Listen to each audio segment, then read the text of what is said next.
Our meeting for November 27th for the Town Board regular meeting will now commence with a roll call. Ms. Eicher. Mayor Christy Melendez. Here. Mayor Pro Tem Miles Baker. Here. Cindy Showerman. Here. Ken Bennett. Here. Paul Rennemeyer. Here. Ivan Adams. Here. Mr. Bennett, will you please lead us in the Pledge of Allegiance?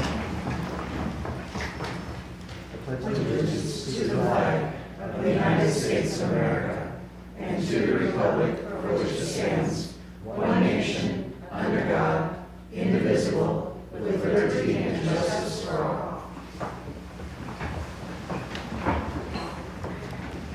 Our third item this evening is a proclamation for School Choice Week. Whereas all children in Windsor should have access to the highest quality education possible. And whereas Windsor recognizes the important role that an effective education plays in preparing all students in Windsor to be successful adults. And whereas quality education is critically important to the economic vitality of Windsor. And whereas Windsor is home to a multitude of excellent education options from which parents can choose for their children. And whereas educational variety not only helps to diversify our economy, but also enhances the vibrancy of our community.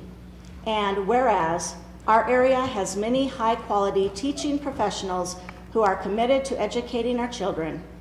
And whereas School Choice Week is celebrated across the country by millions of students, parents, educators, schools, and organizations to raise awareness of the need for effective educational options. Now, therefore, I, Christy Melendez, do hereby recognize January 21 to the 27, 2018 as Windsor School Choice Week, and I call this observance to the attention of all of our citizens. Item 4 is review of agenda by the board and addition of items of new business to the agenda for consideration by the board. Madam Mayor, I'd like to move item B3 from the consent calendar to a board action. Okay? Madam Mayor, with respect to item B3, it occurs to me that the subject matter should probably also include the appointment of an acting town manager. In reviewing the charter over the last couple of days with help from Ms. Hodeling, it occurs to me that there should be formal action appointing an acting town board member, and that item should fasten to what was item B3 and is now going to be reassigned, assuming there's support for it on this action item. Okay. At what point would we have that conversation then? Do we have that now before we put that? Take a second. Yeah, I suppose it would require approval of an addition to the agenda, which would include appointment of an acting town manager. So I would need someone to add that to what is currently item B3. Okay. And my recommendation would be that in the meantime that we appoint Ms. Garcia as acting until we have come up with a solution to our interim position. I've talked to Ms. Garcia with regards to that, and I believe she's agreed to that. So if somebody else, I can't make that motion, but if somebody else would like to make that motion with regards to, or if you want to amend your open motion, Mr. Baker. So at this point, aren't we just moving to take it off the consent calendar and move it to the end of the action? Yeah, so where would it fall? At like item 12? If you want to stack it up at the very end before you go into an executive session, that seems appropriate. Okay. And I think Ms. Showerman has a good point that perhaps you make a decision on the current motion by Mr. Baker to move it off the consent calendar, and then, depending on what happens, then take up a motion to add appointment of an acting town manager to that agenda item, wherever it lands on the agenda. Okay, so we have a motion on the floor from Mr. Baker. Is there a second? Second. Okay, a motion on the floor from Mr. Baker and a second from Mr. Bennett. Is there any further discussion items from the board with Okay? If not, all those in favor of the action of removing item B3 to the actual board agenda, vote yes, oppose no.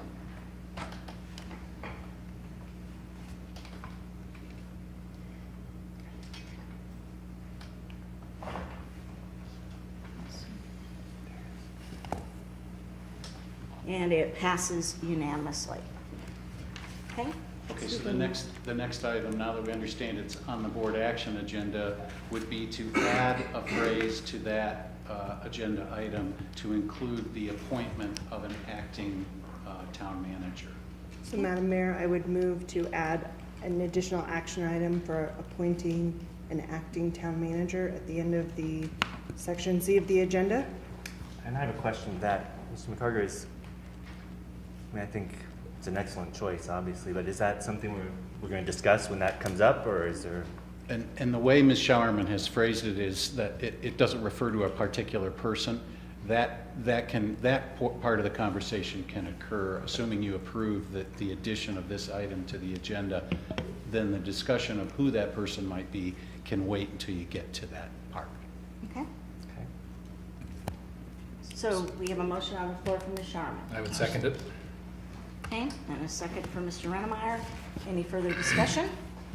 If not, all in favor vote yes, opposed no.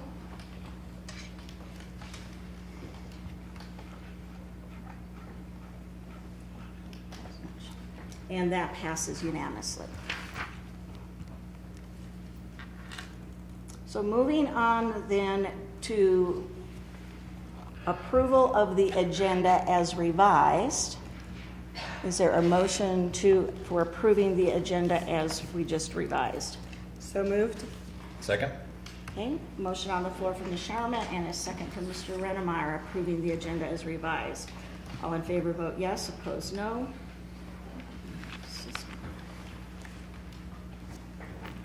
And it passes unanimously. Moving on to item 5, Board Liaison Reports. Mayor Pro Tem Baker, Parks, Recreation, and Culture Advisory Board. Thank you. I do not have an update. There's not been a meeting since we last met. Okay. Town Board Member Showerman, Water and Sewer Board, Clearview Library Board. The Water and Sewer Board has not met, and the Clearview Library Board is meeting this Thursday at 5:30. Okay. Town Board Member Bennett, Planning Commission, Windsor Housing Authority.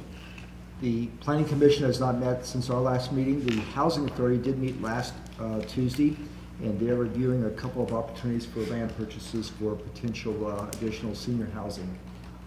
Okay. Town Board Member Rennemeyer, Historic Preservation Commission, Great Western Trail Authority, and Chamber of Commerce. There's no update at this time on either of those three, since there has been no meeting since our last update. Okay. Town Board Member Adams, Tree Board, Poudre River Trail Corridor Board. Well, about the same story, but Tree Board meets tomorrow at 5 o'clock, and the Poudre Trail Board meets December 6th, the first Thursday of the month. Okay. So I have no report. Okay. And I have Downtown Development Authority and North Front Range MPO, and I don't have any updates since my last meetings. However, I would, our big event of the year that is happening in downtown in conjunction with the town and the Downtown Development Authority is, of course, the Windsor Wonderland. When Santa comes to town, he will arrive by the Great Western train at noon and on 5th Street there, and we'll have all kinds of children activities planned throughout the day from about noon to 5 o'clock. So we invite you all to come and partake of Windsor Wonderland and our introduction into the holiday season. Item 6, public invited to be heard. This is for individuals wishing to participate in a non-agenda item that have signed up on the form provided in the foyer at the Town Board Chambers. When you are recognized, step to the podium, state your name and address, and speak to the Town Board. You will be given 3 minutes to provide your comments at that time. So the first person we have up for this evening is Barb DeFrancis. I'm going to ask you to please refrain. This is a public room and we need to act with decorum, and clapping and shouts of outburst are not permitted. Thank you. My name is Barb DeFrancia, and I live at 6750 Morano Court in Windsor, Colorado. I am here to make council aware of the November 17, 2016 Compendium of scientific, medical, and media findings demonstrating risks and harms of fracking. It is a fully referenced compilation and is organized to be accessible to public officials and can be found at www.concernedhealthny.org. It consists of peer-reviewed medical or scientific journals, investigative reports by journalists, and reports from or commissioned by government agencies. I would like to read from page 6 in the introduction of the compendium. As this unconventional extraction method, collectively known as fracking, has pushed into more densely populated areas of the United States, as fracking operations have increased in frequency and intensity, and as the transport of extracted materials has expanded, a significant body of evidence has emerged to demonstrate that these activities are dangerous to people and their communities in ways that are difficult and may prove impossible to mitigate. Risks include earthquakes and adverse impacts on water, air, agriculture, public health and safety, property values, climate stability, and economic vitality. I would like to read an excerpt from State Representative Mike Foot's comments to the COGCC on October 30th, 2017. As you well know, under the Oil and Gas Act, you have a charter. And the current state of the law after the Martinez case is that protecting public health, safety, and welfare is a condition precedent to allowing oil and gas operations to occur. Many of the current or upcoming permit applications to drill are simply not consistent with public safety. Putting dangerous industrial operations in the middle of neighborhoods never will be, end quote. In the Town of Windsor Home Rule Charter, Article 5.1, it states that public servants and volunteers are expected to act in the best interest of the town.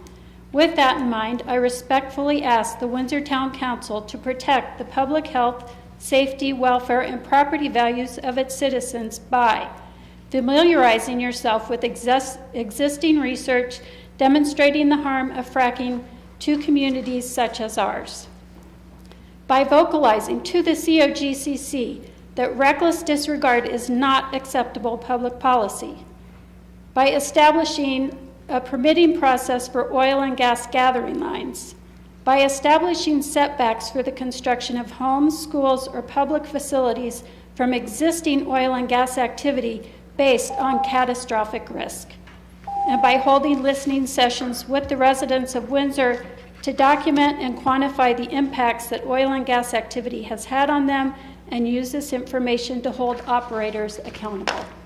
Thank you. Thank you. Our second person this evening is Karen Speed.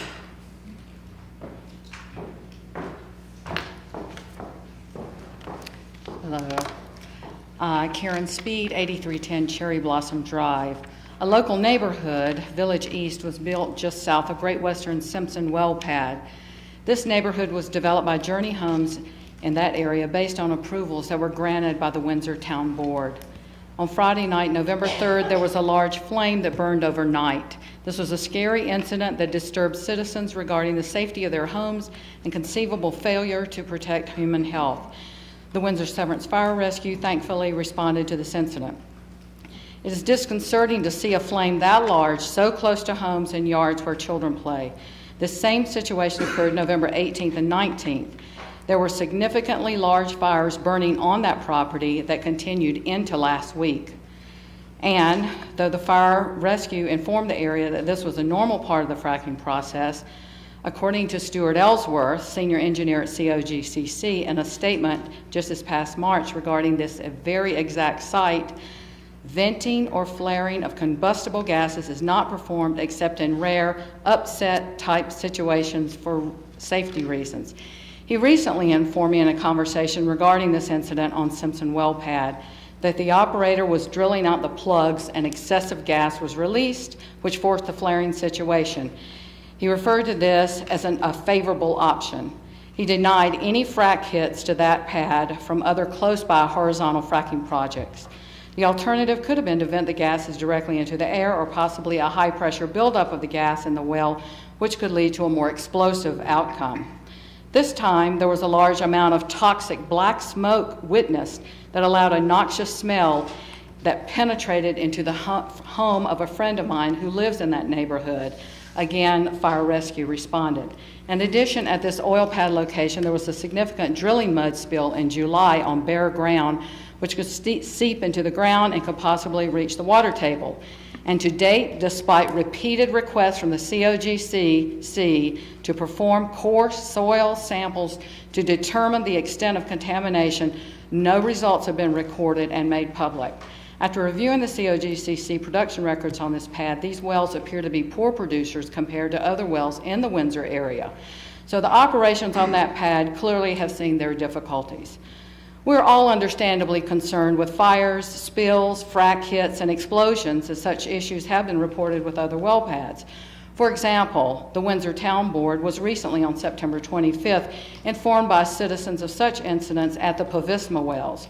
So it is documented that you are aware of the possible dangers in having these industrial operations so close to homes. Other towns in Colorado are passing rules to protect the environment and the health and safety of their citizens. To me, it is clear that it is already your expected responsibility as the Windsor Town Board. It would be appreciated greatly for you to be proactive for the citizens in this issue so people could have trust in their town board. Thank you for your consideration and listening. Moving on to item B, the consent calendar this evening. In our consent calendar this evening, we have 2 items: minutes of the November 13, 2017 Town Board meeting and November 20th, 2017 special meeting minutes. Resolution number 2017-99, resolution approving and accepting a deed of dedication for right-of-way in association with the Crossroads Boulevard widening project. Is there a motion on the floor to approve the consent calendar? Madam Mayor, I move to approve the consent calendar as revised. Second. A motion on the floor from Mr. Rennemeyer and a second from Mr. Bennett approving the consent calendar as revised. All in favor vote yes, opposed no. And it passes unanimously. Moving on to item C, board action this evening. First item is ordinance number 2017-1549, an ordinance pursuant to Chapter 16, Article 23 of the Windsor Municipal Code approving the Great Western Second Annexation Planned Unit Development within the town of Windsor. Robert Eck, Rowe Land Acquisitions 2, LLC, the applicant. Josh Rowland, LAI Design Group, the applicant's representative. This is second reading and quasi-judicial, and it will take a supermajority vote. Mr. Hornbeck. Thank you, Madam Mayor, Town Board. This rezoning PUD request has been reviewed in accordance with the municipal code, including Article 23 of Chapter 16.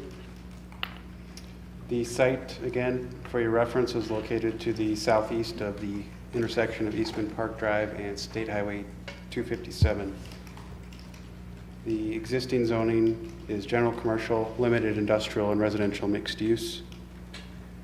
The PUD zoning is approximately 601 acres and is intended to provide flexibility and to provide additional buffers from the heavy industrial use to the residential uses to the west. This is second reading and the ordinance remains unchanged. Notification was sent out in accordance with the municipal code. The Planning Commission did forward a recommendation of approval of the PUD, and Town Board approved first reading November 13th, 2017. Staff requests the following be entered into the record: the application and supplemental materials staff memorandum and supporting documents, all testimony received during the public hearing and recommendation. Do want to note the applicants are present should there be any questions, and that's all I have for you. Okay. Are there any questions, Mr. Baker? Can you go back to the existing zoning? And my question, how is the PUD a better buffer? It looks like so much is residential mixed use. How does this PUD improve that? I guess that's subjective, that you could say the existing zoning provides a larger buffer.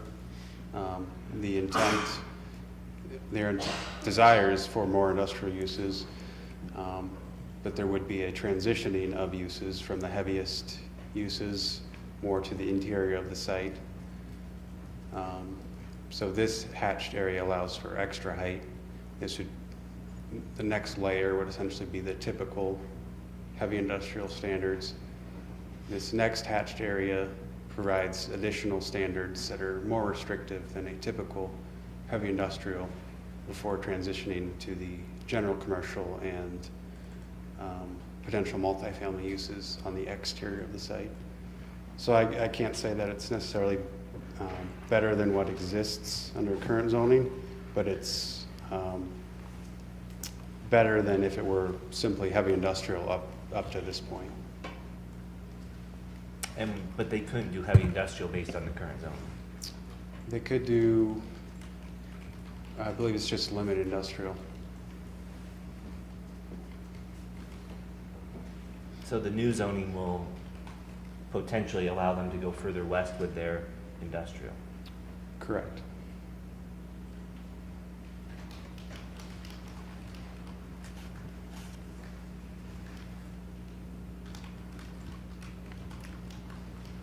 Are you completed with your questions, Yes. Mr. Baker? Okay. Additional questions for Mr. Hornbeck or the applicant? Okay. This is second reading, so if there's anybody this evening who wished to address the board on this agenda item, this would be your opportunity to address the board. Is there anybody who wished to address the board on this particular item?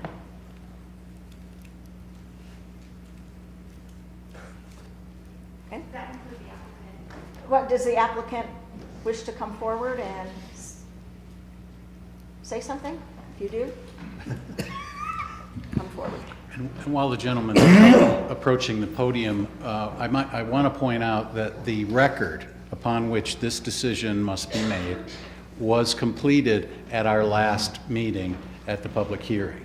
And so the comments that you're hearing tonight, although they may be of use to you, are not evidence and cannot be the basis for a decision that you might make this evening as far as casting your vote on second reading. Okay.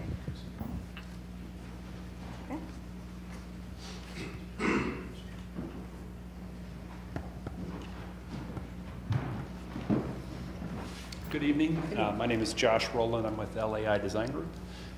We just wanted to elaborate a little bit on Paul's response to the question from Mayor Pro Tem Baker about the relationship and the buffering to the heavy industrial use. I just wanted to point out that we have quite a bit larger of a buffer between residential and heavy industrial than the previous plan provided. There was a transition on the old plan from low-density residential with a thin strip of limited industrial up against existing heavy industrial zoning. And while we are expanding the heavy industrial use, we created a more robust buffer and transition between that heavy industrial use and any residential uses. As Paul mentioned, we have about a 300-foot wide zone in our heavy industrial edge along the west and the north that does not allow for many of the more or the less desirable heavy industrial uses such as outdoor storage and some of the heavier industrial uses. So it's more of the front of house uses that are encouraged in those spaces. And then we have an equal or greater portion of limited industrial and a much lesser amount of residential. This is a more commercial and industrial oriented zoning than previously. So I think that is probably the biggest argument in favor of the rezoning, and that it is very much in keeping with the town's comprehensive plan goals in that regard. So just wanted to point out those few items. Thanks. Any additional questions? If not, I believe we have everything to conclude for the record. Is that correct, Mr. McCarter? That's correct. So I would seek a motion. Madam Mayor, I move to approve ordinance number 2017-1549. Second. Motion on the floor from Mr. Rennemeyer and a second from Mr. Adams approving ordinance number 2017-1549. All in favor vote yes, opposed no. And the ordinance passes unanimously. Moving on to item 2, a public hearing for ordinance number 2017-1551. An ordinance approving the amended and restated Great Western Annexation and Development Agreement and approving extended vested property rights as set forth therein. Robert Eck, Bro Land Acquisitions 2 LLC, the applicant's representative. This is a legislative action. Mr. McCarter will give presentation, and I would seek a motion to open public hearing. Madam Mayor, I move to open public hearing. Second. Motion on the floor from Mr. Rennemeyer and a second from Ms. Sharman. Open public hearing. All in favor vote yes, opposed no. And public hearing is now opened. Mr. McCarter. Thank you. This is a legislative public hearing, distinct from your usual quasi-judicial public hearings, but it is required by state law whenever you're being asked to approve extended vested property rights. This agreement, ordinarily, were it not for the vested property rights portion, probably would not even come before you. This is basically a development agreement. But under the predecessor to this agreement, there was a 25-year vesting of statutory vested property rights. And I want to talk a little bit about what that means, because it does, in some respects, tie the town board's hands for a 25-year period. What we are doing is statutorily permitted. It was done the last time this came before the town board in 2006, and this is simply an extension of those statutory rights. Vested property rights by statute gives the developer a higher level of predictability when it comes to the regulatory environment when it spreads development out over a prolonged period of time. The 25-year vesting period is an extension of the existing 25 years, so we are adding a significant stretch out into the future where the developer can count on this agreement to guarantee that future boards and future administrations won't change the rules for development, and that the rules for development are fixed as set forth in this agreement. Some of you may have seen that this agreement is over 100 pages long. The reason for that is we have added as an exhibit the zoning code, the way it reads today, so that going forward, the property owner knows that those are the rules of engagement when it comes to land use decisions that may take place on this property. And for that reason, that's why we're having a public hearing, is so that the public is made aware that for a period of time, those are the rules, even if you change the rules elsewhere in town. What I want to talk about a little is you can change the rules when it comes to this property under certain circumstances, but you can't just change your minds. There has to be a public purpose. There has to be some public health, safety, and welfare regulation that is applied universally to property in town, not just this property. That's why we're having the public hearing. Ordinarily, you wouldn't see it. It's basically a development agreement. And I want to emphasize that because maybe not this board and maybe not the next 2 or 3 boards, but somewhere down the line, when the developer appears with a proposal that matches the vested rights that are found in this agreement, we are contractually committed to applying these rules and not whatever rules may get cooked up somewhere down the line. And when the public rises up and asks you to deny an approval that is otherwise captured within the vested property rights, the answer is these are the rules that apply to this property. And that, of course, puts the town board in an uncomfortable position, but that's why we're asking you to approve this agreement tonight. The agreement has been negotiated for months and months. We have been over this agreement and all of its details many, many times. I have worked very closely with Bro's lawyer to make certain that the language is acceptable to all parties. It includes things, commitments for transportation improvements, rail quiet zone, pedestrian trails. It also contains a number of commitments when it comes to the non-potable irrigation that will serve users in that park.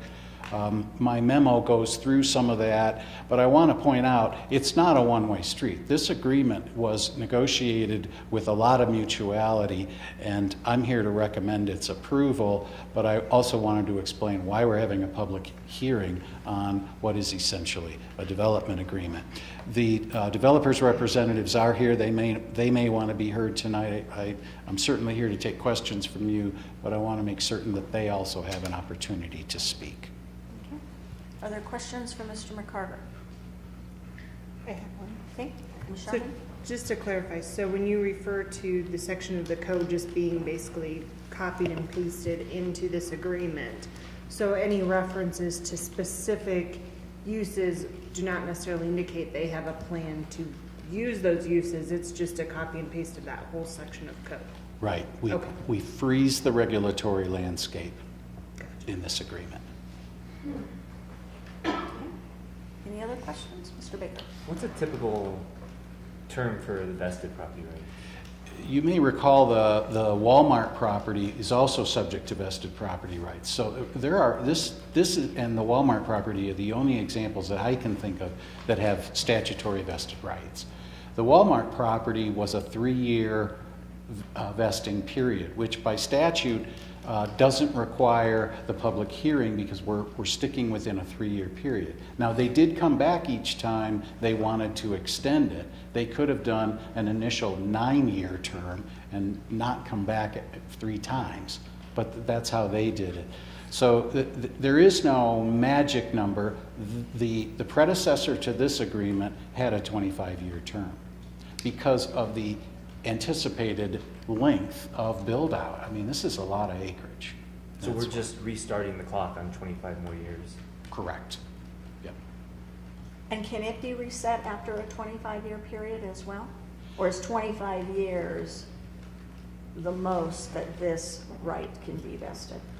I would say 25 years is not the most, Okay. but if after 25 years build out has not occurred, despite the predictability that's built into this agreement, a future board may ponder, well, why would we extend it again? I don't know. 25 years seems like an awful long time to me, but I suppose if given the right case, you could extend it beyond this 25-year period. Any other questions? No. Did the applicant want to come up and, okay?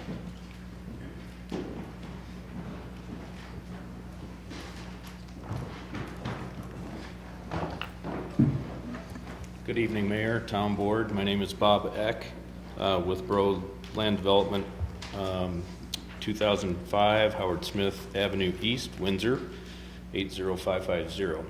I wanted to just simply introduce folks with me tonight. You met Josh Rowland on the last agenda item from LAI Design, and Kim Martin is also here from Otten Johnson, who has worked with Ian extensively over quite a long period of time to get to the amended agreement that's in front of you tonight.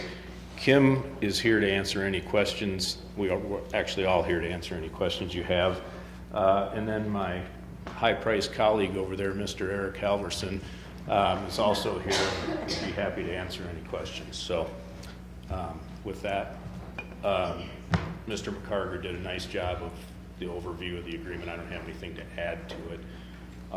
One thing I will say to the extended 25-year or re-up 25-year period is, yes, this is somewhat typical in large-scale communities that have very long-term build-outs and where a large amount of investment goes into those projects. there's some certainty for the developer that, you know, the rules that apply today will continue to apply throughout the life of that development. So I'll stop there and we'll answer any questions that you have. Kim, is there anything you wanted to address in particular? Okay, we'll just answer questions. Okay. Are there any questions for the applicant? Okay. Do we open this up then to, Sure, I think that's reasonable. okay, this is the public hearing, so is there anybody this evening who wanted to speak to the board on this particular agenda item? Okay, seeing none, if there's no further questions, I would seek a motion to close public hearing. I move that we close public hearing. Second? Motion on the floor from Mr. Bennett and a second from Mr. Rennemeyer to close public hearing. All in favor, vote yes. Opposed, no. And public hearing is now closed. Moving on to item 3, ordinance number 2017-1551. An ordinance approving the amended and restated Great Western Annexation and Development Agreement and approving extended vested property rights as set forth therein. Robert Eck, Broland Acquisitions 2, LLC, the applicant's representative. This is first reading and legislative action. Mr. McCarter, anything further? The only thing I would add is ordinarily you approve agreements by resolution. Statutorily, we need to do this by ordinance. It ties to what's in the charter and the statute. So we're doing it by ordinance. Assuming it clears on first reading, then we'll bring it back for second reading on the 11th of December. Nothing further for the record, though. Okay. Any additional questions or comments from the board? If not, I would seek a motion. Madam Mayor, I move to approve ordinance number 2017-1551. Second. Motion on the floor from Mr. Rennemeyer and a second from Mr. Bennett approving ordinance number 2017-1551. All in favor vote yes, opposed no. And the ordinance passes unanimously. Moving on to item 4, ordinance number 2017-1550, an ordinance of the Town Board of the Town of Windsor, Colorado, approving the amended and restated service plan for the Brands East Metropolitan Districts numbers 1 through 4, formerly known as Eagle Crossing, Windsor Metropolitan Districts numbers 1 through 4, and authorizing the execution of an amended and restated intergovernmental agreement between the town and the districts, the Brands Metropolitan Districts, William T. Inkley, White Bear, Inkle, and L., applicant's representative. This is second reading. It will take a supermajority vote. Mr. McCarter.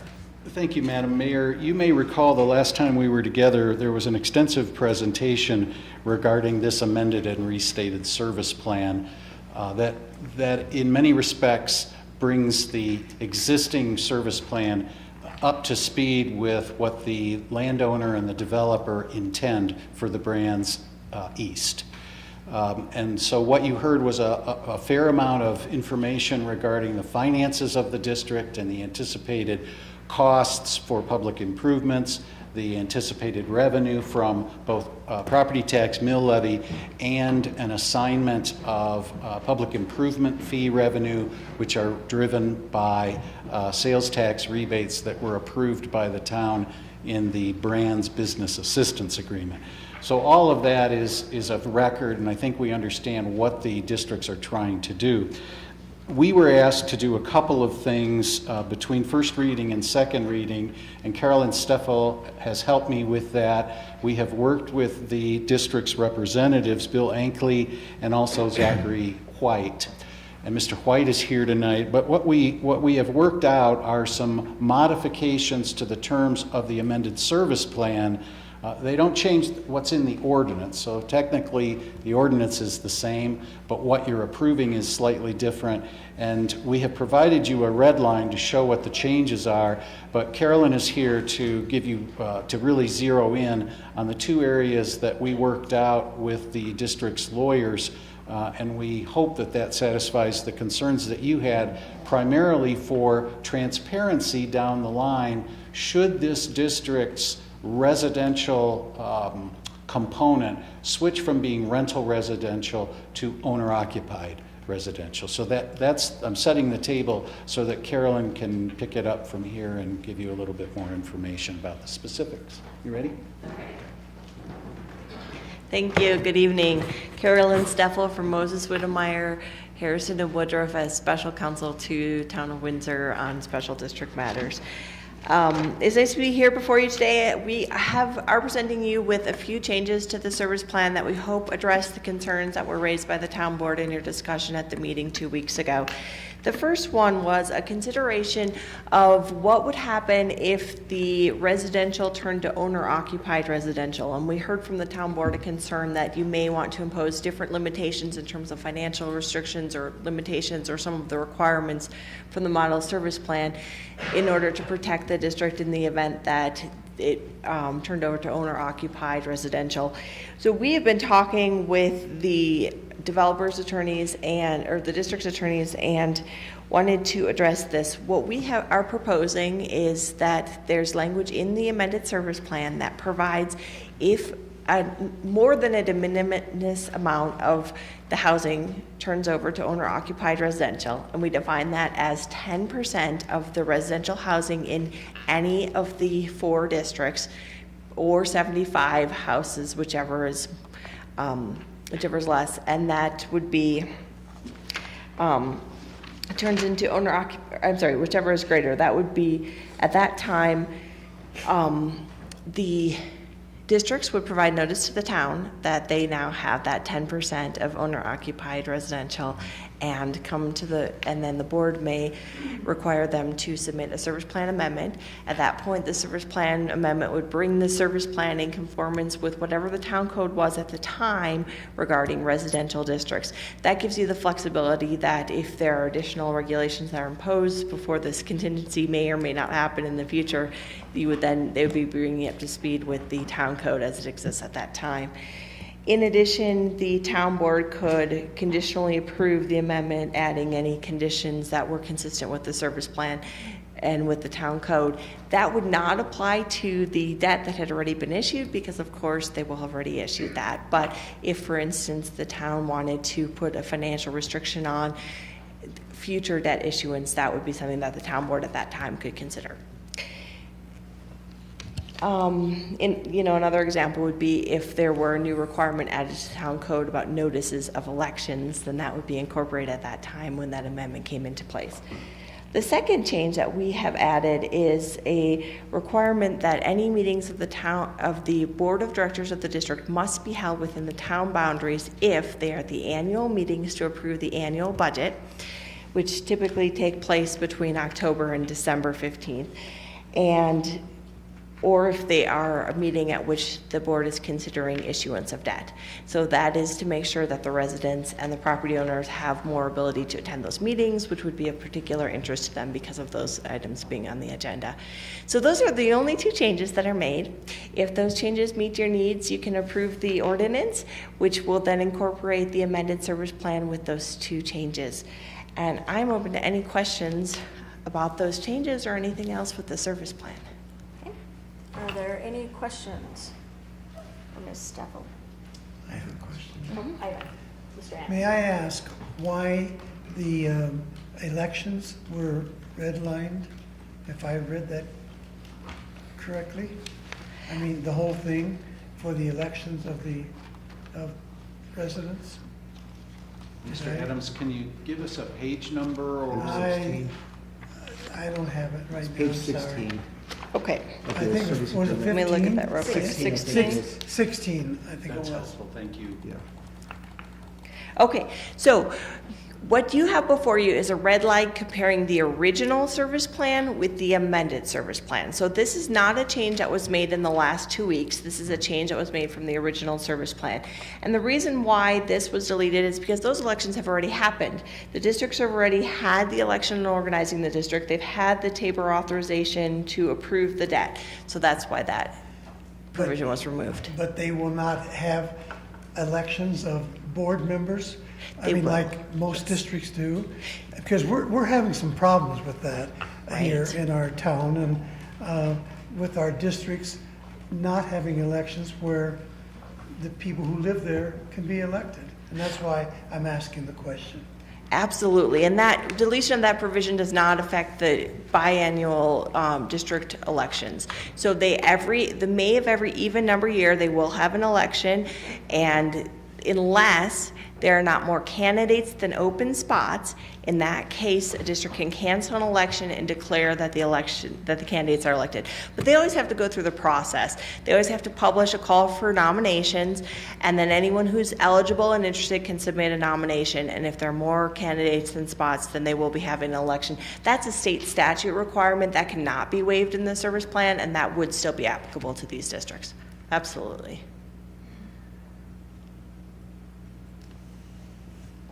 It didn't answer my question, but we'll go on. But I'm just wondering why it was taken out, because I only saw one place where there might be an election, and I'm used to districts and I'm used to this, but I still haven't heard an answer to it. We could ask the representatives for the district that question, but my understanding is that it was deleted because it was not determined to be necessary since that election had already taken place.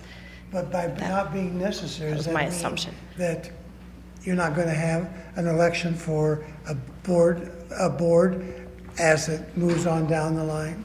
No, they are required by statute to have an election every May of even years. So there'll be an election in May 2018 for all 4 districts. Okay. But did I miss that someplace? Is that explained in there? It's in state statute. So even if it's not expressly set forward in the service plan, it is a state statute requirement, and it is something that could not be waived by the service plan even if they wanted to. So the fact that it's not mentioned does not affect that state statute requirement. So you didn't so anything that was perhaps a state statute with regards to a service plan is not duplicated here? Well, this isn't even a requirement as to service plans. It's just a requirement as to districts generally. So they are subject to the local government budget law. They are subject to the to audit requirements. So they're going to be subject to all of those state laws. And yes, those requirements that apply to every district are not repeated here. The service plan and the model service plan really aims to add additional requirements that the town wanted to impose and to have upon their districts. So it was not repeated, but they would still be subject to those same election requirements, which, just to remind you, that doesn't mean they have to hold an election, but it means they do a call for nominations. They have what's called a transparency notice that's posted either on the special district website or DOLA's website that tells citizens who their board members are and when the election dates are. And then anyone who's eligible, which would include residents, can submit a self-nomination form and run for office. And then if there are, say, 3 spots open, because they're usually staggered terms, so every other year there'll be 3, every other year there'll be 2 spots open. If there's 3 spots open, if they have 3, 2, or 1 candidates, they can declare those candidates elected and they'll cancel the election. But that's because those seats are uncontested and it's not an efficient use of the district's resources to hold an election for the uncontested seats. But anytime they are contested, they would go forward with having an election. Does that satisfy your question, Mr. Adams? We did not put any extra requirements on elections into this revised service plan.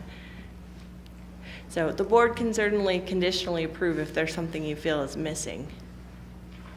I just think they need to have election clause in this service plan. That's just my only feeling. Just having worked with, metro districts but that's just my preference, and because there's no guarantee that that's going to happen, and no guarantee that it's just not some of the directors or developers that aren't on those boards, because they could be elected very easily too. So I'm just concerned that I have and have had for a long time. Well, and I don't know that this provision would really address that concern, even if it were left in here. What this says is that the election will be conducted as required by law, but it doesn't do anything to encourage more residents running for election. So that is really a separate issue in terms of. Move on. Okay, Ms. Sharman. I just had 2 quick comments. I think in relation to your question, Mr. Adams, this provision, as I'm reading it, regards organizing the district, and it says electing the initial boards. And so I think because this is all pertinent to the initial setup, not the ongoing operations, and that initial setup has happened, my understanding is that that is why it's being stricken. And then my other comment that I had was just I wanted to thank Ms. Steffel and the applicant for your willingness to work with us on the language regarding a potential conversion to owner occupied. I really appreciate that. Absolutely. Okay, Mr. Bennett and then Mr. Baker. Yeah, I appreciate Mr. Adams raising the question about elections, and I'm assuming also part of this, there are no residents in this metro district. That is not correct. The proposal is to have residents. The proposal, the current development plan Not proposal. Property owner, but not owner occupied. Exactly. So, but there's nothing in the service plan that says you can't have them. Right. If you do, we get this Right. trigger where we can amend it. Regarding elections, there are, I would say, confusion about how elections are operated. Absolutely. That's kind of a separate topic, I think, from what this issue is tonight. I want to compliment you, of both parties, for the language on potential for owner occupied, and especially for the location of meetings. I think that's brilliant to require that a meeting be held when it's about budget. The concerns I hear from metro districts mostly are about accountability and where is my money going. And so I think that's a brilliant step and could be a model for use as we go forward with other metro districts. So I compliment you on that very, very much. Thank you very much. And we will be coming back to the town board in the new year to talk about some of these policy issues as they apply more broadly to other districts. Good. Okay, Mr. Baker. I had a question on your memo. I guess it's not material to our agreement, but, Okay. and you just stated that there is residential. There is. The Has that current been proposal. approved? Well, I don't know. Can you guys answer if it's been approved? I know what the proposal is. I don't know where they are in the development plan approval. Come on up. Good evening, Stuart Lowenstein at 1625 Pelican Lakes Point. I am with a developer. Regarding your question regarding residential, the conceptual plan calls for up to 750 for rent residential. That's the conceptual plan today. We have not taken to any specific site plans beyond that today. Okay, because the memo said the development is approved for up to 750, so I was just confused with that. We are going through the PUD as we speak right now through the process with your planning department. I apologize. That's okay. I apologize. That's my error on the process, but it has been represented to me by the district's attorneys that that is the plan is for up to 750. So that's correct. We can correct that for the record. That is the proposal. Any other questions, Mr. Rennemeyer? Well, I don't know if this is a thought or a question. The last time that you addressed us about this, there was the question that came up, or the thought that came up about the amount of debt that this metro district was going to undertake, and that it was substantial. I don't know. I'm not trying to act for, or any, I just was questioning where we at, or was that still a question? Was that still a concern of council or of the board? Or, I mean, I don't know. I remember that came up because we were talking about the debt repayment structure, and I just remember you walking us through that, I believe. I could be wrong, but I remember that you had kind of it seemed like you had raised a red flag, and that's why I was just re-bringing it up again. I don't know if it's a red flag. I don't know if it's just a question, if it's not really a concern given the size of the project or whatever. Yeah. Well, I can recap where we left off at the last meeting. So this service plan has a debt cap of $73 million. And I did question with first the district's attorneys and then brought it to your attention whether that debt cap was higher than it needed to be. What they have done is they have put together a proposal as to what the public improvements would be. And that included financing the entire gondola, which was a $20 million piece of that, when we expect that debt is going to be split with some of the other districts. And in addition, I believe that the total capital improvements were around $56 million, including that $20 million gondola. And so they had a little contingency even to get to the 56, and then they have this extra contingency to get you up to the 73. And I think that's really a question for the board in terms of what your comfort level is. There is not anything in the Special District Act that says, you get a 10% contingency or 30% contingency. It doesn't even talk about debt caps in the Special District Act. The question was asked to me at the last meeting whether the financial plan showed the ability to discharge up to the $73 million of debt.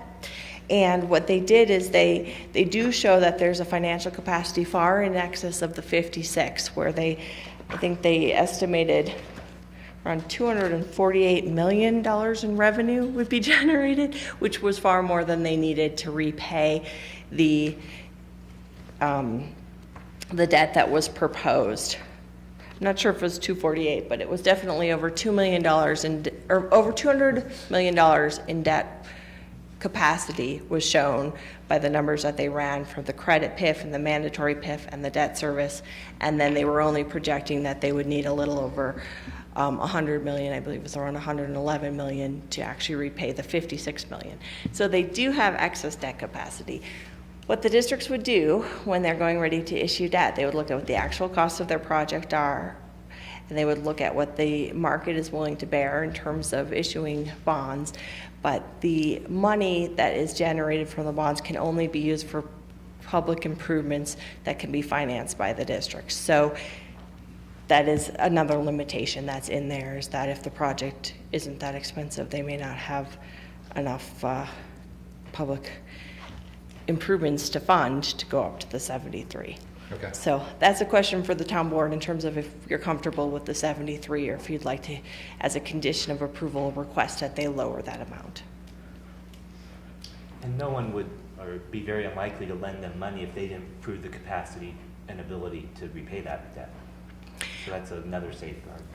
Right. So they would have to, there's, a few different ways of financing, whether you're doing a public placement or a private placement, but they will be running those scenarios to establish to the financiers that they will have the ability to repay the debt. Okay. Any additional questions? Okay. This is a second reading. So if there's anybody that wish to address the board on this particular agenda item, now would be the time to come forward. Okay, come forward and state your name and address. Thank you very much up there. And Gloria Belden, P.O. Box 324, Windsor, Colorado. Now, if they don't have anybody to cover those bills, who has to pay those? And then why would anybody want to change Windsor? I mean, this is a home, a residence where people just want to just come home and chill out. And I still think, why would anybody want to change Windsor? Thank you. Is there anyone else? Okay. Seeing none and seeing no further questions or comments from the board, I would seek a motion. Madam Mayor, I move that we approve ordinance number 2017-1550. Second. Motion on the floor for Mr. Rennemeyer and a second for Ms. Sharman for approval of ordinance number 2017-1550. All in favor vote yes, opposed no. And the ordinance passes unanimously. Moving on to item 5, ordinance number 2017-1552. An ordinance of the Town of Windsor, Colorado, authorizing the execution and delivery of a loan agreement, an escrow agreement, and related documents in order to refinance the town's outstanding sales and use tax revenue bonds, Series 2015, to effect interest rate savings, ratifying action previously taken and appertaining thereto, and repealing all ordinances in conflict therewith. And it is first reading and a legislative action. Mr. Moyer. Thank you, Madam. Did you want to say something? Yes, I believe that's the first time I've ever heard you utter the word appertaining. So congratulations, you spit that out nicely. Is that correct? That is correct. Okay. You nailed it. Thank you. Okay. Lawyers. All right. Lawyers. Apologize. Mr. Moyer. Yes, so in your packet is a proposal for a transaction called an advanced refunding. And what this involves, and I also should say, we have with us tonight Mr. Don Dionis. He's from George K. Baum. If you recognize him, his firm helped us do the original issue in 2015. Now, since that time, we've made several payments on those bonds, and one of the things he tasked me with was to explore ways to retire or refund existing debt. So every once in a while, what's happened since the original issue is Mr. Dionis has checked in with me every so often, see if it made sense for us to try and retire that debt. This past summer, he had a plan that we started down the road to issue new bonds, just a whole new set of bonds, and refinance the original ones from 2015. The market was right, it was getting better. Another idea that we ended up exploring, we were approached by some local bankers to do, instead of doing a bond issue, we'd be interested in doing a direct placement loan. So what we did with that, more correctly, Mr. Dionis's firm acted as a loan arranger for us. Not Lone Ranger, loan arranger. Right? There he comes on his horse. Yeah. So I guess that'd make me Tonto or something, right? I don't know. See, I forgot what I was saying. So we had 5 responses, and we felt the best response was from J.P. Morgan Chase. So in your packet tonight is the term sheet that we signed that locked in our rate for a certain period of time. So what we need to do is we need to have this ordinance approved. We scheduled the first reading tonight, second reading at a special meeting on December the 4th. And what's going to happen is we have a payment due this Friday. We will make our regular payment on our existing bonds. Then we plan to do the closing, if you approve, plan to do the closing on this loan on December 15th. So there's a couple reasons we wanted to move it so fast that I can explain, and Mr. Dionis can as well. Without reading each bullet, I'll just touch on the highlights. If you recall, when we did the original bonds, there was a 5-year period that if we paid them off, we had to pay a premium or a prepayment penalty. So what we're proposing to do here is we'll do this placement of this loan with Chase. Part of the proceeds will be used to buy an escrow account of securities that will pay the old 2015 bonds until that penalty period is over, and then pay them off completely. Meanwhile, we will start paying on this Chase loan. It'll be a fixed rate of 2.61%. It'll take 3 years off of the end of the term. The 2015 bonds, excuse me, were scheduled to be paid off in 2034 if we took them to term. And of course, we had talked about, paying them off earlier than that as well. But if we took it to term, went to 2034. This one would be finished in 2031. So we'd knock 3 years off the end. We'd save that cash flow from the last 3 years, and we would have a significant interest savings over the course of the loan. Also, with this Chase loan, after 2020, we can pay it off at any time, or portions of it at any time if we have money available. Another thing to point out is the bond issue required that we established a reserve fund. which was $1,330,000, which was equal to basically 1 year's payments on those bonds. This program is not going to require that. So what we will do with that existing reserve fund is take $1 million of those proceeds, use it to buy down this loan, and the 330 was money we put out of pocket back in 2015 originally.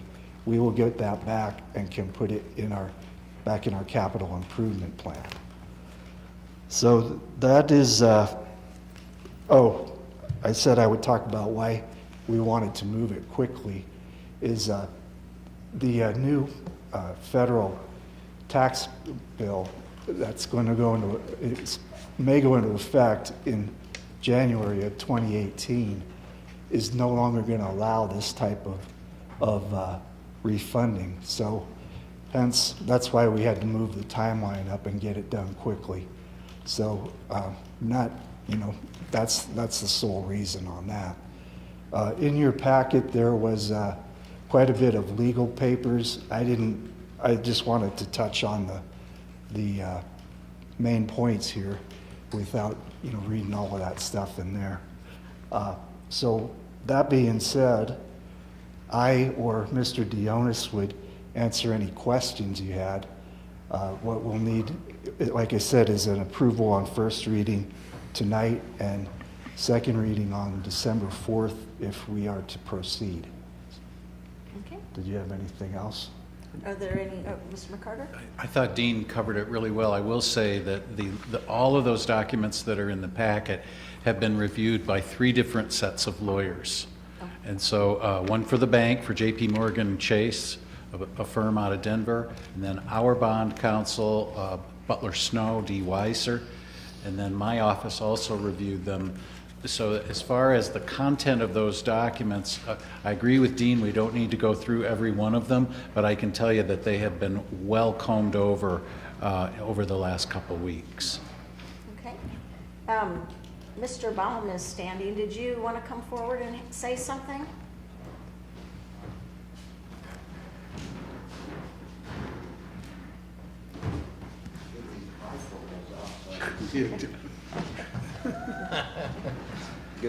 Good evening. My name is Don Dionis. I'm a representative of George K. Baum and Company. My residence is 5160 Leduc Drive, Castle Rock, Colorado. My business address is 1400 Wewata Street, Denver. Thank you for, Dean put everything in place very nicely.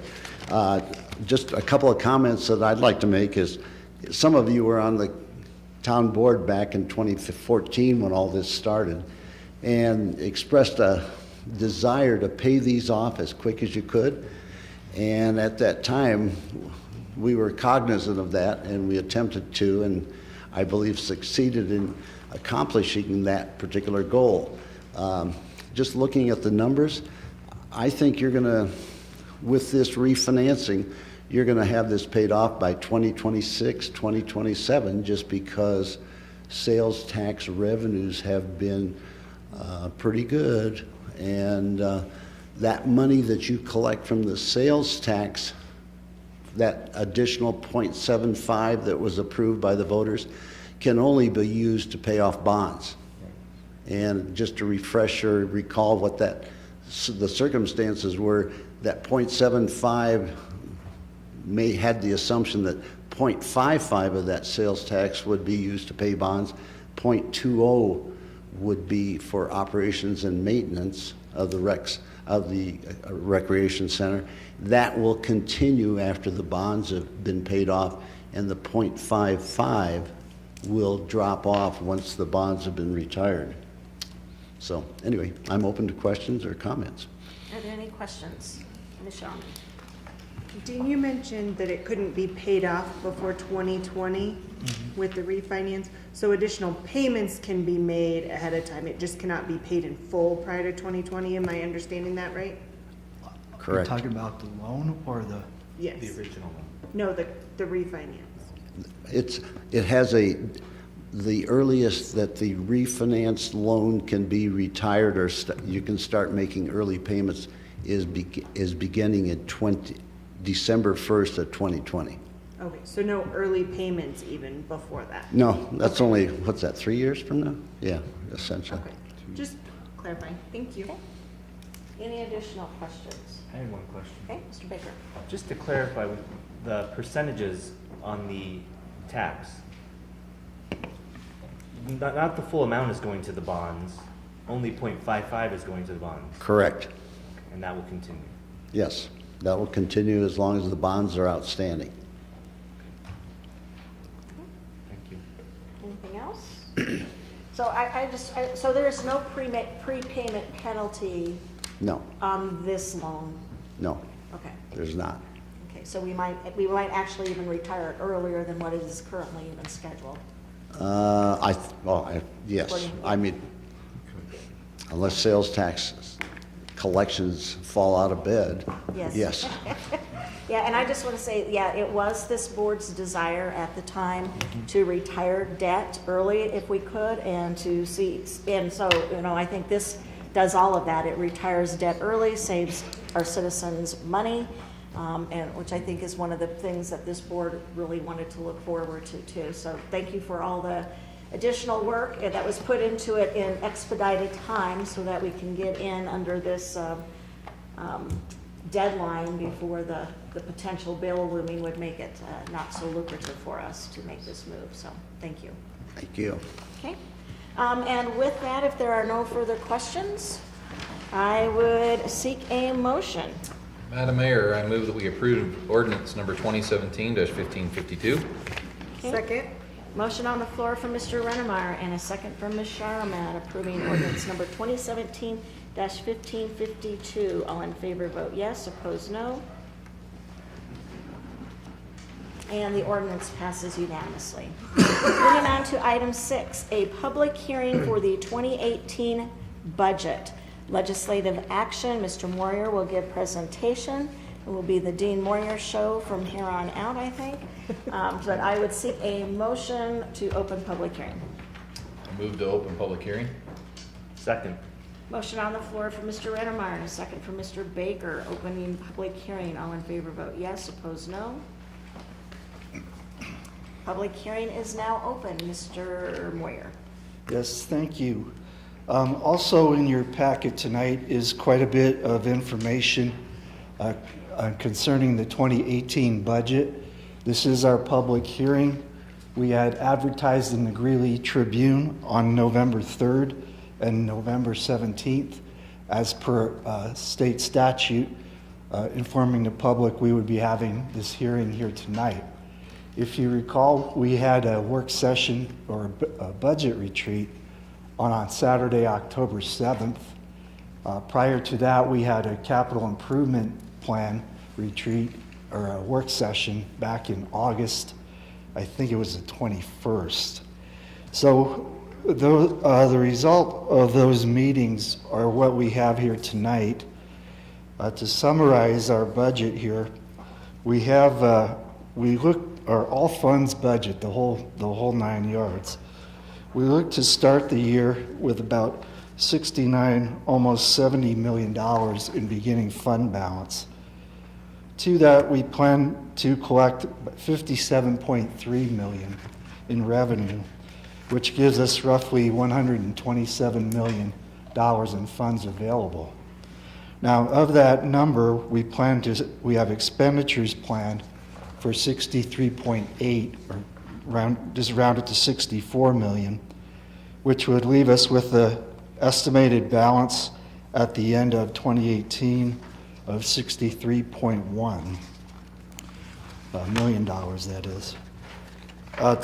Speaking of where we are going to get that money during the year, in the handout packet, this would be on page number 3, shows where we get where we're getting the money. The largest source of money is tax collections for us, spread amongst several funds. Then also the next two highest sources are impact fees on new buildings, and which would make sense because of the number of building permits we're doing. and also our money from our monthly water sales. As far as how that, moving on to page number 4, we go as the revenue, how it falls to each fund. You can see there the chart in the middle. Our largest fund is the general fund. That's where we put a good deal of our sales tax and property tax.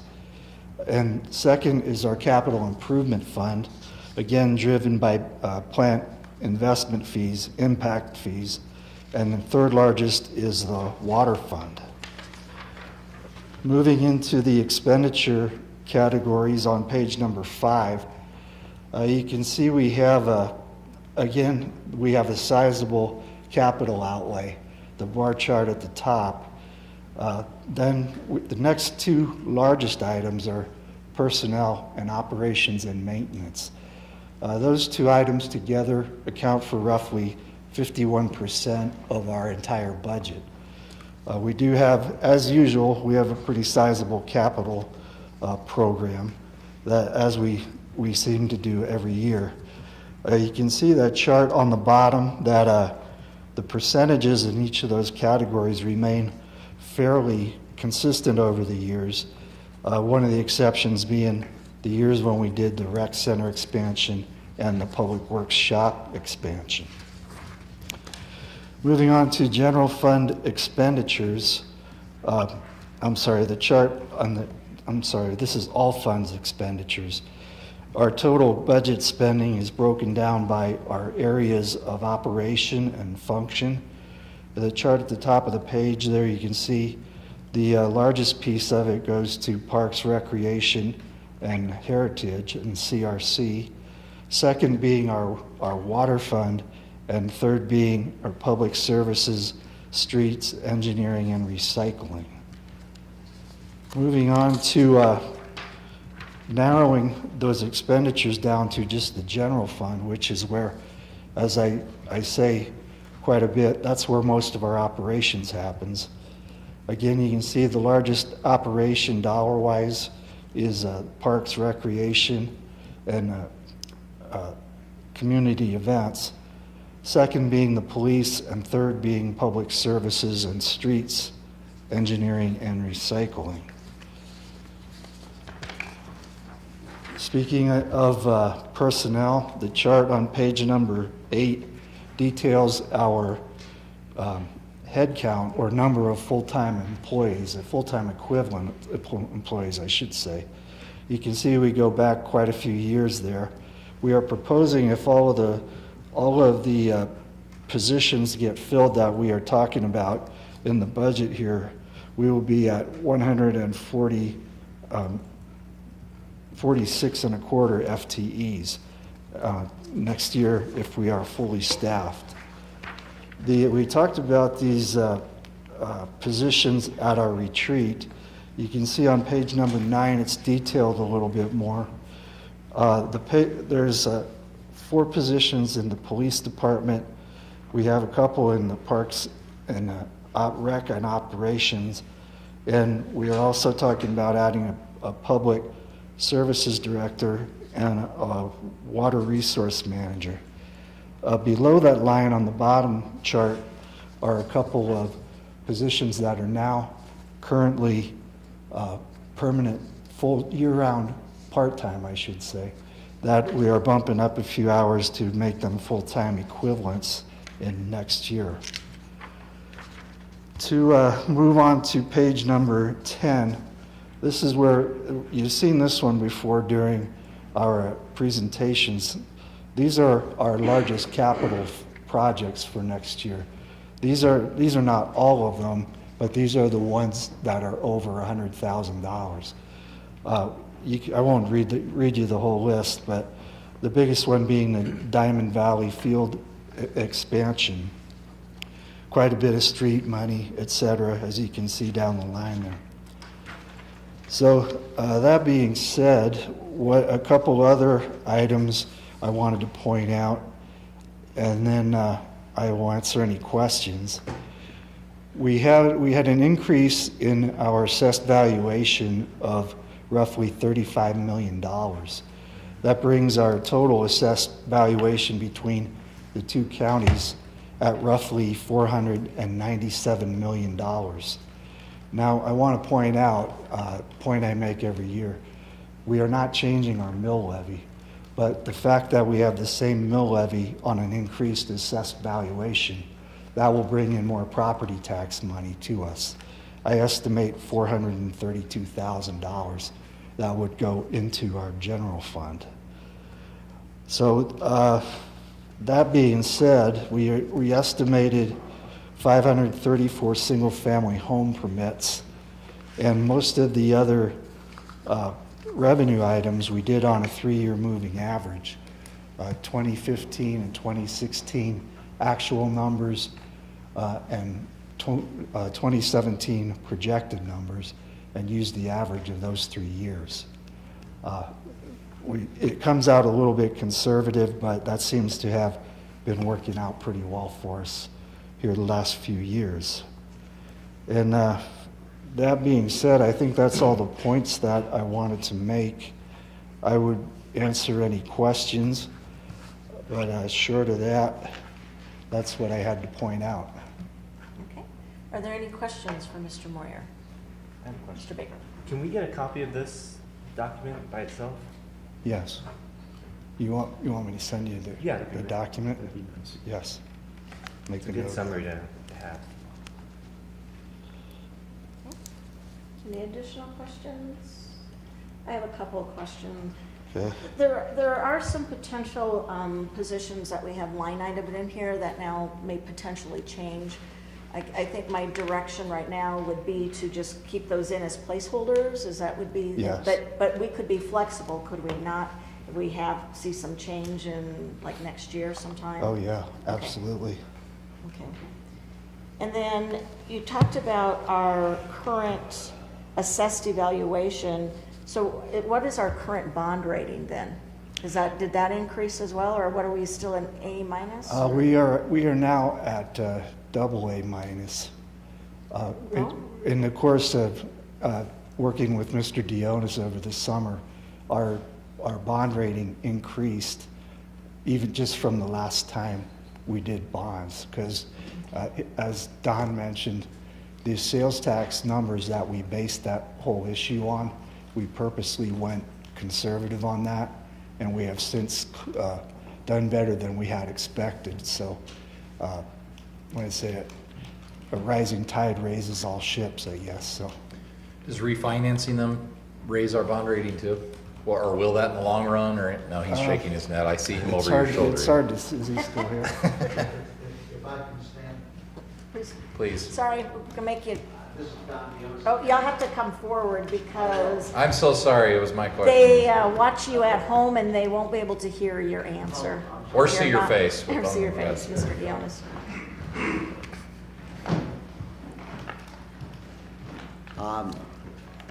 The bond rating for the town is attributable to their sales tax revenue bonds that they have outstanding, and there's still an issue outstanding for 2012. Yes, and I think that gets paid off in 2025 or something like that. But the rating is a AA, Standard & Poor's AA. When we did the bond issue, it was AA minus, so it got it improved one notch, if you will. And just ratings go AAA, AA, A, and then BBB. And then within those four categories, they have AA plus, AA minus, A plus, A minus, etc. So that they use the pluses for the upper level of within a particular level or category of rating, and they use the minus for the bottom part of that. So, yes. Thank you. Any other questions before I open it up to the public? And before we do that, I just want to give kudos to Mr. Moyer and all of your staff. I know that this is a very lengthy process that you go through every year to complete the budget, but you always manage to do it in a lot of great detail that I think is very helpful to this board as we move forward and make decisions. So thank you for all the hours and hours I'm sure that it took to put into that. We appreciate it. If you wouldn't mind, I'd like to pass that a little further to Vicki Miller. You Okay. recognize her from our budget meetings. She does a great job working Yes. on the budget. And thank you, Vicki. Yes, she does. Thank you, Vicki. Okay, and with that, this is the public hearing portion this evening. Is there anybody this evening who wished to speak to the board on this agenda item? Okay, seeing none, I would seek a motion to close public hearing. I move we close public hearing. Second? Motion on the floor for Mr. Rennemeyer and a second for Ms. Sharman to close public hearing. All in favor vote yes, opposed no. Public hearing is now closed. Moving on to item 7, resolution number 2017-100.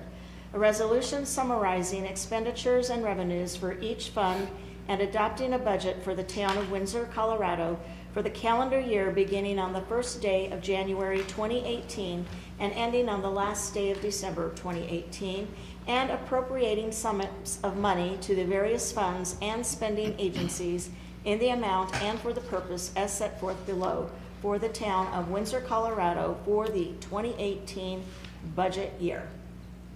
Anything further? No, I just wanted to say that this is our appropriation to approve the stuff we just talked about in the summary.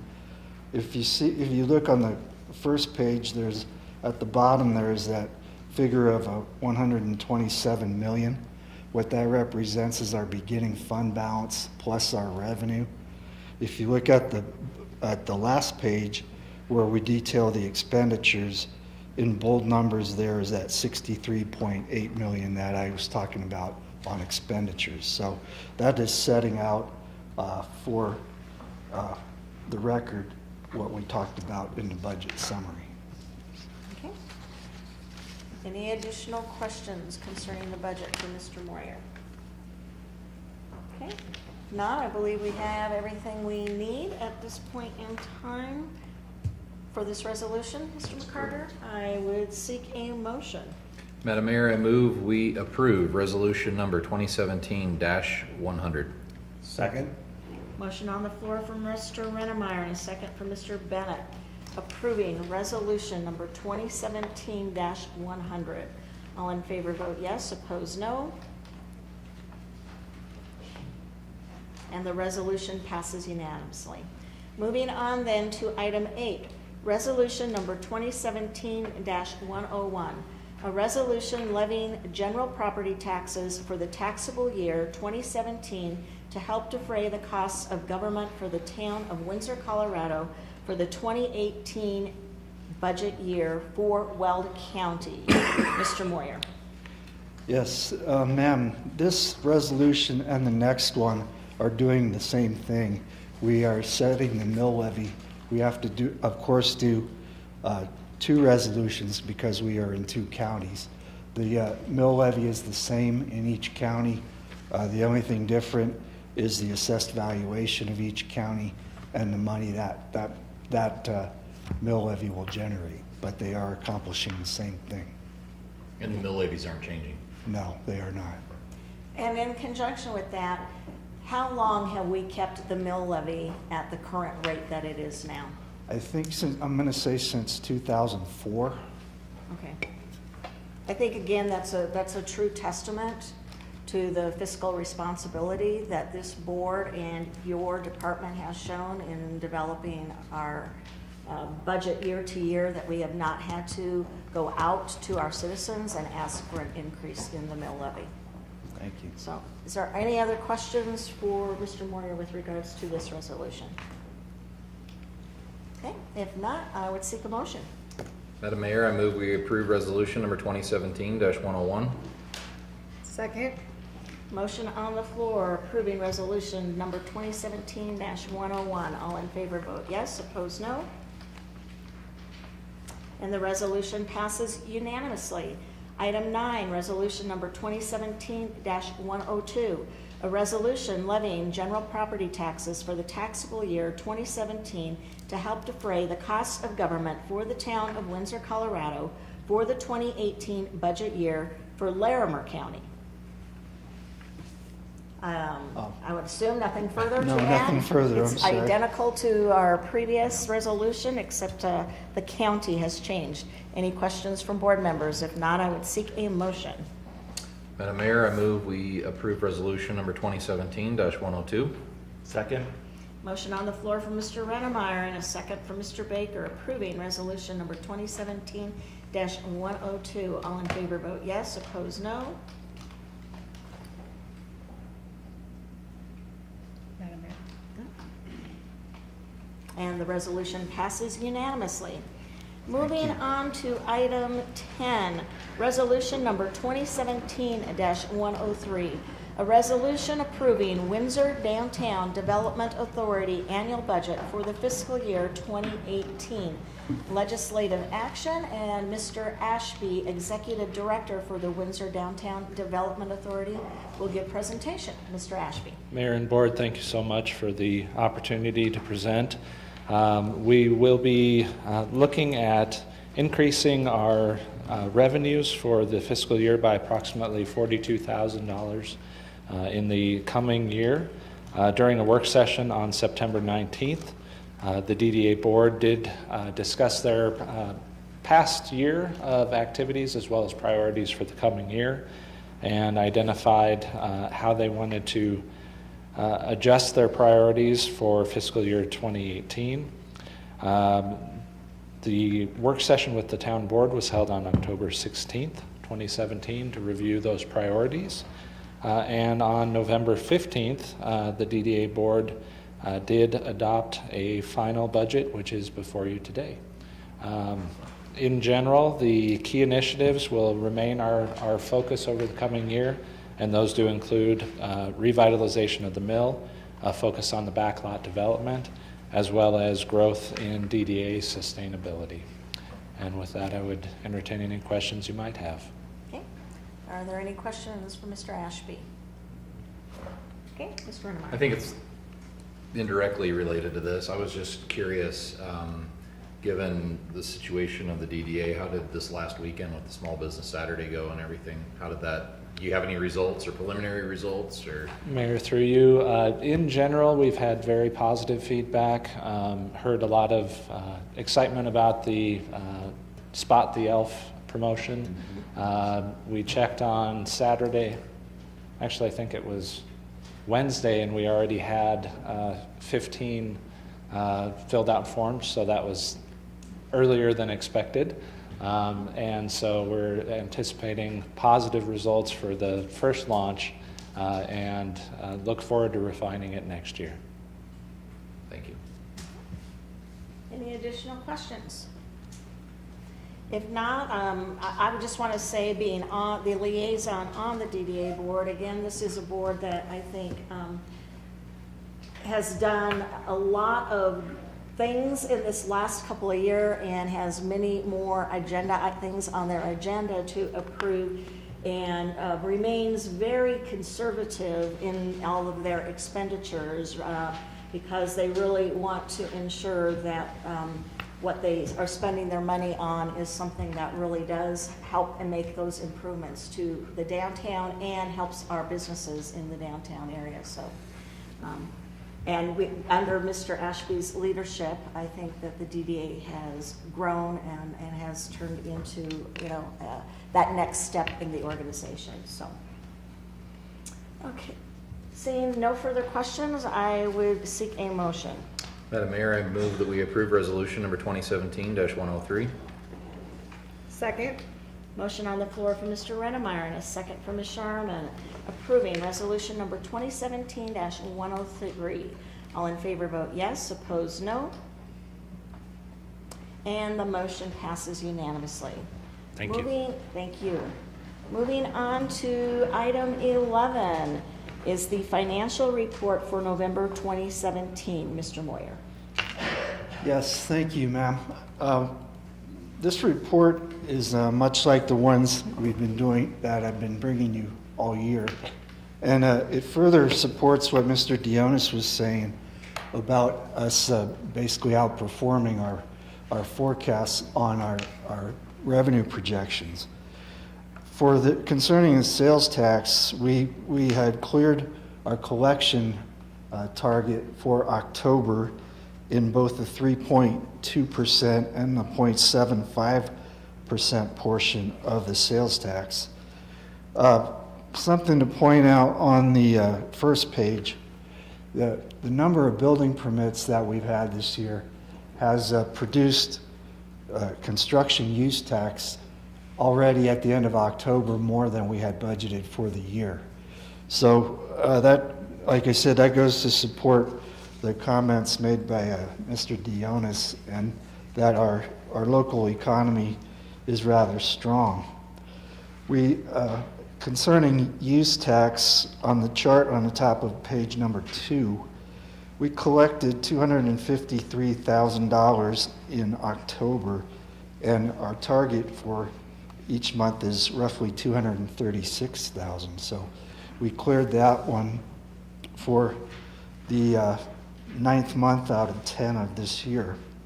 Moving on to the bottom of that page, the 3 of our largest tax collections, sales tax, construction use, and property tax.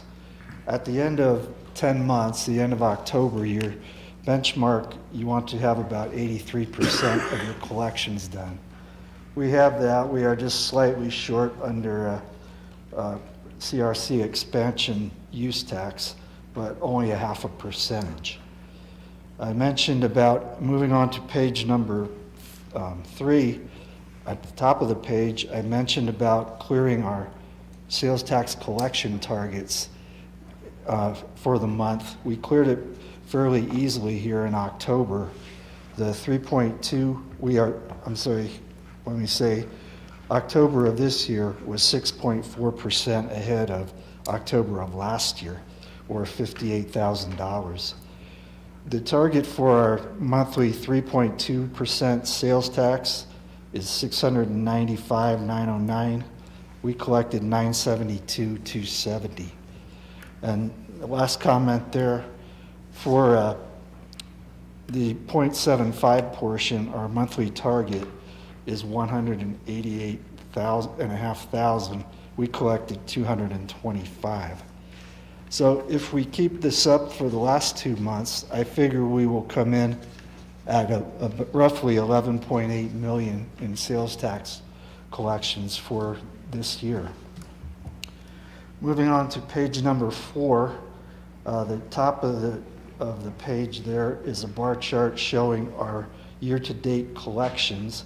You can see we are up over 2016 by roughly 6%. That is year-to-date, and we've pretty much done that every month this year. The charts and the text on the bottom describe our local areas that we have broken into codes so we can track where our sales tax is derived. Moving on to page number 5, we'll get into the expenditures. The general fund expenditures on the top of the page. You can see the bottom number in the bottom right corner. We are at 82% of the general fund expenditures, which is in line with the target. The chart at the bottom shows our total expenditures and revenue for the year. You can see the light colored line is the expenditures, tracking right along the blue line there of expenditures divided each month, in a 12th for each of the total of the year. This is what I was trying to say. Moving on to page number 6 is the 2 charts on that page. The top chart details our operations. You can see through the end of October, we are slightly ahead of the benchmark there at 85%. Down below on the capital improvement, we are at 73% of the budget. So those two together put us at 79% for the year. And the final page there is the page of our current capital projects. And the back page is our now completed budget calendar. So short of any questions, I will answer those, but that is my report for October. Okay. Are there any questions for Mr. Moyer concerning the budget report for October? Okay. Thank you very much. Thank you. For all your work in your department in this last month, putting all this together. We also have, it's in our packet, the community development report, which is not on the agenda, but I don't know, it follows the budget report. So, Mr. Balstead, do you want to just go over some of the highlights, or? I can either show you some slides quickly or answer any questions you might have about the report, either whatever your preference is. Did the board have any questions for Mr. Balstead concerning the community development report? Mr. Rennemeyer. Like the Verizon wireless tower that we've approved in here months ago, when we say reviewing third submittal, does that mean they've had to come back a third time? I'm just quite wondering, I'm trying to understand when it says second submittal, third submittal, what is? Right. If they have corrections that haven't been addressed yet, then that third submittal would be hopefully the last review of any corrections that they've made. Okay. Ms. Shawman. So there were a couple items for Eagle Crossing that say awaiting second submittal. Are those kind of in a holding pattern, waiting on the overall subdivision, or are those in different enough filings that they're unrelated? Which numbers were those? Like there's the Eagle Crossing fourth filing subdivision that still has some major items, but then there's like Eagle Crossing fifth for a site plan, Eagle Crossing sixth for a site plan. Right.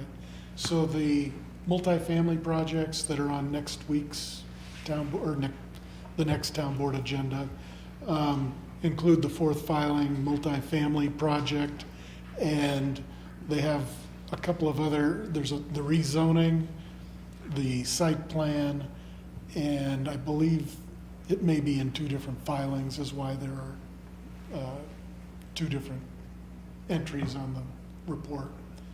But that is that project. Okay. Any additional questions? Mr. Rennemeyer. Well, when I was reading through the packet here, Les Schwab, the tire place, they normally build like around Walmarts. Is that site going where the Walmart property was, or do they have their own parcel, or? The parcel that they're working on is in front of or south of the property that's owned by Walmart. It's adjacent to the pond that's on the corner of 17th and Main. I just didn't know if that was being done in conjunction with Walmart, or if that moved forward and Walmart didn't, or if the two are connected, because I know like in Timnit, there's a Les Schwab right there where Walmart probably owned the land Right. to begin with, or something. Yeah, Walmart never owned this particular site. They do own the property to the north, and there's no connection that I'm aware of. Okay. Any additional questions? So again, just thank you for putting this. I think this is another new report that we have that I think gives this board good information for us as we continue to move forward, and enables us to make good decisions. Thank you. So, thank you. Yeah, just to put an exclamation point on it, we've issued 462 single-family homes through October, which is an average of 46 permits a month. And that would put us at about 554 at year's end. However, the last few months, August through October, we've averaged only 32, so it'll probably be closer to that 530 permits that we estimated for next year. And our multifamily permits are also very strong as well. So I did have a quick question. I apologize. With the multifamily permits, are those permitted by building, by complex? How? So you issue one permit per building, and so there might be, depending on how many buildings are in the overall complex, we'd issue a permit for each individual structure. Okay, but regardless of how many units are in that single building, we would see it as one permit with X number of units? Correct. Okay. We do issue multiple certificates of occupancy for each unit within that building. So it's a little bit more complicated than a single-family permit, but we do issue, they may build a 6-townhome building, but we might issue 6 separate COs as each of them is completed. So you think we're gonna fall 530 for this year? Somewhere in that range. So what's the projection? What do we have in the budget for next year? Do we keep that number? Did we keep that number, or did we bring it down a little bit? We did bring it down to about that I believe. 534, I think. 534, okay. Yeah. Okay. So I think with the rain dance filings coming online and the builder being, one of the builders being the same as some of the filings that we've had build out quickly, as well as the second filing of the Ridge at Harmony Road, we have some large new filings that'll be coming online next year. That's why we left it at that number. Okay. Well, thank you. Thanks. Mr. Bosted. Moving on to item 12 is the new item that we approved this evening. It's resolution number 2017-104. Resolution approving an agreement for separation of service between the town of Windsor and Kelly Arnold. Mr. McCarter. Thank you, Madam Mayor. The resolution before you approves an agreement that in most respects carries out an agreement that was already approved by you. When Mr. Arnold's time here as town manager began, you approved, or the town board approved, an employment agreement that called for certain payments in the event of severance or termination of employment. The approval of those payments really wouldn't require action tonight, but we did negotiate an additional term that does require your specific approval, and that is that in addition to the items that were included in the employment agreement, we also have negotiated a payment by the town of certain health insurance premiums for Mr. Arnold and his family. That additional term is what brings me here tonight, asking you to specifically authorize this agreement, which captures what you promised to Mr. Arnold in the event of severance under the existing employment agreement, but also captures the payment of insurance premiums for a period of time under this new agreement. This agreement was negotiated with council, both on behalf of the town. I represented the town in those negotiations, and Mr. Arnold was represented by competent counsel. The terms of the agreement are before you tonight. I can go through them if you like. My recommendation is that you do approve the agreement and authorize the mayor to execute it. Don't forget that part of moving this item down to the end of the agenda was also to discuss the appointment of an acting town manager. But let's, for the sake of discussion and clarity of the record, first take up approval of the agreement for separation of services. Okay. Are there correct, Mr. Baker? Well, I have a comment. I would like to thank Mr. Arnold for his service to the town. He oversaw tremendous growth, and I appreciate all his commitment. Is there anything else? Okay. I too want to extend the town's appreciation for the tenure of Mr. Arnold and his service. He provided to the town a good deal of a lot of things that took us to where we are today, and we are appreciative of those years. Okay. If there are no further questions or comments, I would seek a motion approving resolution number Madam Mayor, I move that we approve resolution number 2017-104. Second? Motion on the floor from Mr. Rennemeyer and a second from Ms. Sharman, approving resolution number 2017-104. All in favor vote yes, opposed no.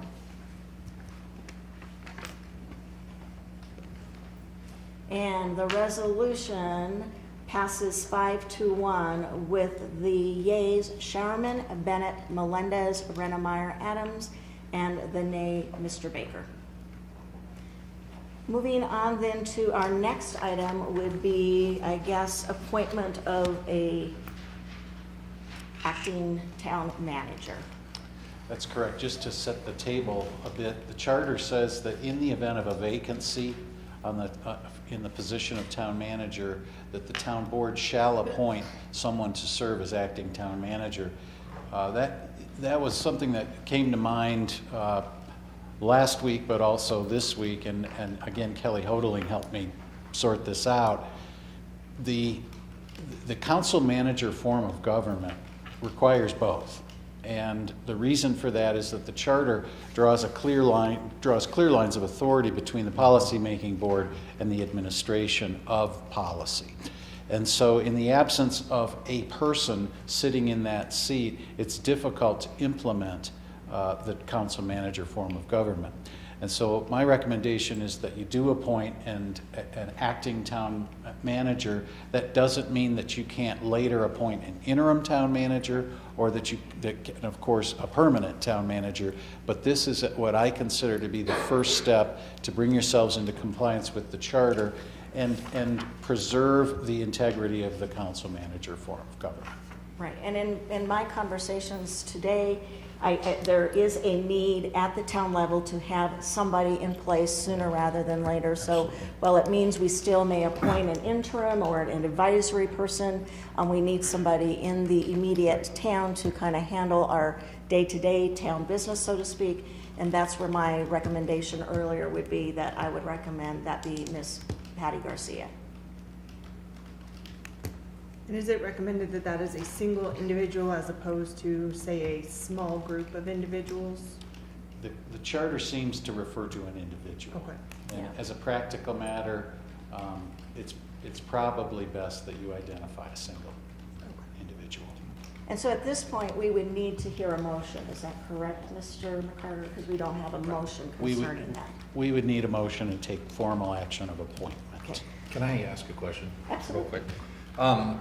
In appointing a interim town manager or somebody to assume that role, does that change compensation for that person?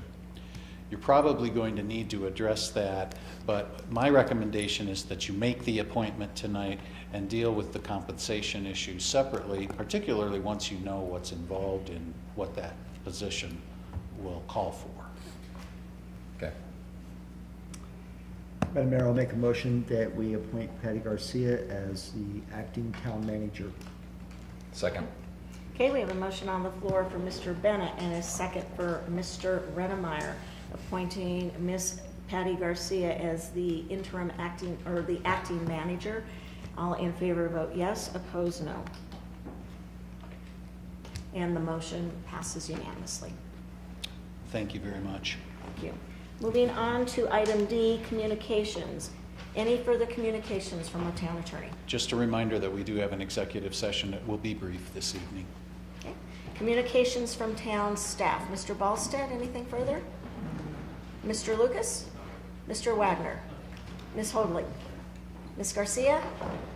Very quickly, since now we've got the whole acting piece down. Sherilyn Gorley and I have put together a list of search firms for your town manager.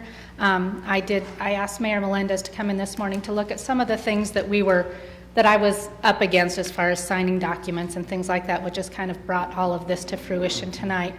And at that time, we talked a little bit about timeline and something that the town board will need to talk about, as well as, when do you want to make sure you have that person appointed, or what would your end goal be? And with the potential turnover of the town board, we kind of talked about an April deadline perhaps. And if that's the case, we will need to move fairly quickly in determining a search firm and reaching out to them and seeing if we can get on their calendars. So I will go on ahead and send that information out to the entire town board before I leave tonight, so you have an opportunity to look at some of those firms. There's several that are very active in Colorado and have some really strong contacts in Colorado. They're not Colorado-based firms, but they do work a lot in Colorado for town manager and higher level functions for, public administration.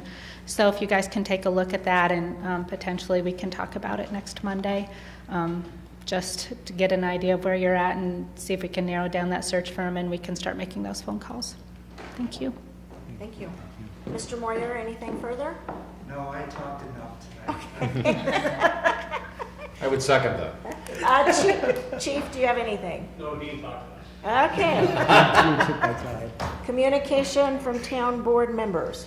I have one Mr. thing. Baker. If you guys have not made it to the recreation center, there is an amazing exhibit for the veterans from our community. So kudos to the staff that put that together, and I would encourage everyone to go check that out. It's really, really cool. It is. Okay, anything else? Again, I just encourage folks to come see us on Windsor Wonderland this Saturday, noon to 5 o'clock. And then moving on to item E. Can I have a motion? Madam Mayor, I move that we move into executive session pursuant to Colorado Revised Statute, Section 24-6-402, subsection 4, subsection B, to confer with town attorney for the purposes of receiving legal advice on specific legal questions concerning the Colorado Independent Ethics Commission with Mr. McCarter, our town attorney. Second. I have a motion on the floor from Mr. Rennemeyer and a second from Ms. Sharman to move into executive session. All in favor vote yes, opposed no. And we will take about a 5-minute recess and then move into executive session.